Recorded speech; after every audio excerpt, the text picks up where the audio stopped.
Рахмат, Нурланбек Асанбекович. Урматтуу депутаттар, урматтуу Алмазбек Акунжанович.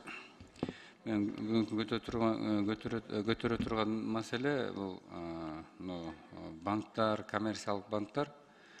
Бүгүнкү ушу банктардын ортосунда жанагы комиссиялар, ошо комиссиялардын абдан жогору экенин айтып кетейин деп атам. Бул жана картадагы эсепти бүгүн эле текшерсеңер, эртең карасаңар жок дегенде бир 100 сом аз болуп калат да. Бул кээ бир мекемелер ошо пайыз алганы азга келсин, каражатынан 20 сом, 100 сом да калып коет экен да, жанагы акы айлык алгандачы. Анан бул жерде мындайда ар бир коммерциялык банктар кээ бири 10 сом алат экен, кээ бири 20 сом алат экен, 100 сом алат экен. Анан бул жерден эле жана акчасын банкоматтан текшерип караса, ошо текшерген үчүн 5 сом 10 сом алып коет экен да. Же ошо банкоматтар эмне бензин менен иштейт, эмне менен иштейт? Ошо мен банктарга түшүнбөйм да, коммерциялык банктар. Бул жана кредиттен пайыз алып пайда көрүп атат да. Эми ушул элдерге мындай бир садага кылып эле 1 сом кылып койсун, барды бирдиктөө кылып. Ар бир банк ар кандай кылып туруп ушундай ошо жанагы акталарды которгондо ар кандай кылып ушу пайыздардан акча алып коет экен да.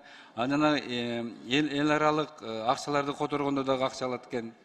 Анан мен Алмазбек Акунжанович эми 6-чакырышта ошончо улуттук банк мага маалымат берип койсунчу. Ушул жерге банкоматтарды алып келгенде ушул жерде салыктарды бошотконбуз. Ошондо ушул жерде мен суроо бергем.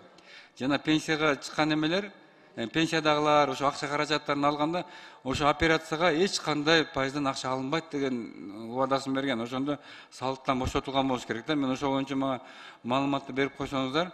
Анан жанагы РСК банк, айыл банктар кээ бир айтат, башка Аман банк, башка банктарга которуп кетип атат дейт да. Алган каражат акчасынан 10 сом, 20 сом, 50 сомго чейин акча кармап калат экен да. Мен бул эми мамлекеттик банктар. Ами жана коммерческий банктарга кичине тартипке чакырып, бул улуттук банк мага ар бир банктар боюнча мага эме берип койсунчу, мындай маалымат берип койсунчу.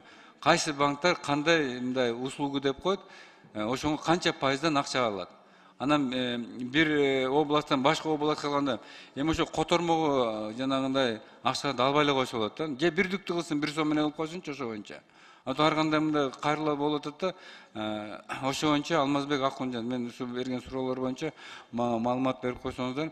Анан дагы бир суроо эмес, эми бул сизден сураныч Алмазбек Акунжанович. Мына жаз келип калды. Жана капитал салымдар боюнча болгон жанагы социалдык тармакта курула турган мектеп, садиктер боюнча качан каржылоо ачылат? Ошо боюнча маалымат берип коюңуз. Рахмат.